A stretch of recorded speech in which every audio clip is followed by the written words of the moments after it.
We're talking the big names at the moment to watch during this period. Olgun, your name, when it came through on the WhatsApp, might have surprised a couple of us. Why? Matthew Dellavedova. Oh. So he is off contract with Melbourne United. And from what I understand, he is seeking a multi-year deal, a considerable amount of money. And it's Matthew Dellavedova, what he brings on court from an effectiveness standpoint, off court, just from a pure fame standpoint, who he is. Like he will fill arenas. He's someone who helps your team. But he's not contracted. And from what I understand, I think United is a tiny bit hesitant to lock in Delhi on such a long-term deal for the amount of money that I'm told he's asking for. Now, he wants this deal through to the LA Olympics. This is part of his 3-year process as a human being. He wants to get through to the Olympics and he wants to play in LA. But if Melbourne United isn't willing to come to the table, then other teams around the league, from what I understand, they've already signaled that if they're hesitant, we might swoop in. So other teams are watching this situation very closely and wondering, in the same way that, Will McDowell-White, all these, if you can get a local Australian, you get an Australian point guard that just gives you flexibility across your roster, Delhi is a big version of that. So is the sticking point with Delhi price, years, or both? It's a mixture of both. Someone like Delhi, he's obviously getting there in age. It's a tough thing to commit to. If you're a franchise, you're committing a lot of money, a lot of years to this guy. And again, you'd bet on, if you're going to bet on anyone, it's probably Delhi to fulfill the requisite amount of impact over those years. But it's a legitimate conversation that a franchise has to have.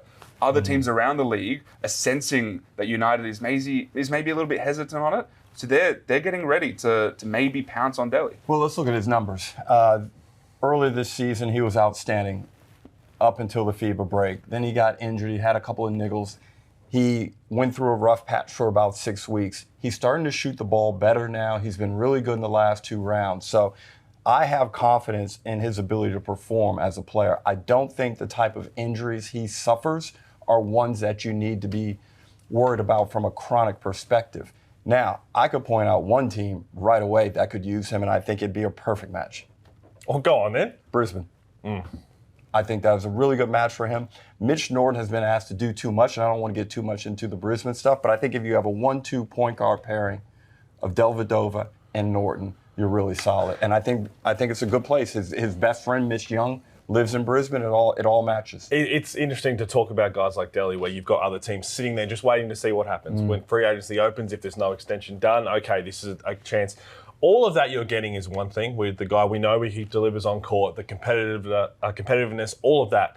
But the leadership style for your franchise is another. For Brisbane, who need to make a crack at They're getting to the desperate final. for something like that. Something like that. And even Just a quality dude who's going to show up every day. He does everything right. So that's enticing. Where the money side of it, you package all that into one. You're not just paying for whatever he's worth on the floor. There's so much more. But the leadership and helping build that culture or reshape that culture is going to be very enticing if it becomes a free agency. And the thing to keep an eye on with that is Dash Daniels is signed for the next star as Melbourne United as well. So Dash Daniels, we'll talk about their contract situations. There's a mutual there for Flynn Cameron. So the other side, they've got this youth. A little bit of youth there, but they've got some older guys on the other side that I'm sure they'd like to even out at some point. Yeah, the Delhi thing is interesting because at the end of the day, I think United will come to the table. I think they'll end up getting something done. From when we look at teams around the league, if there's one team that I think it's tough to see guys leaving, it's Melbourne United, just because of their infrastructure and because of their culture. It's very tough to see. If you've been part of that ecosystem, it's very tough to leave it. But there are teams around the league who are looking at the situation and thinking, I wonder if we can do that. And then there are carry-on effects. If Matthew Dellavedova stays, then is there too much of a logjam in that backcourt for Flynn Cameron? There are a lot of teams around the league who are signaling that, hey, Flynn Cameron is someone we want to go after. So a lot of teams are watching the Delhi situation for a lot of different reasons.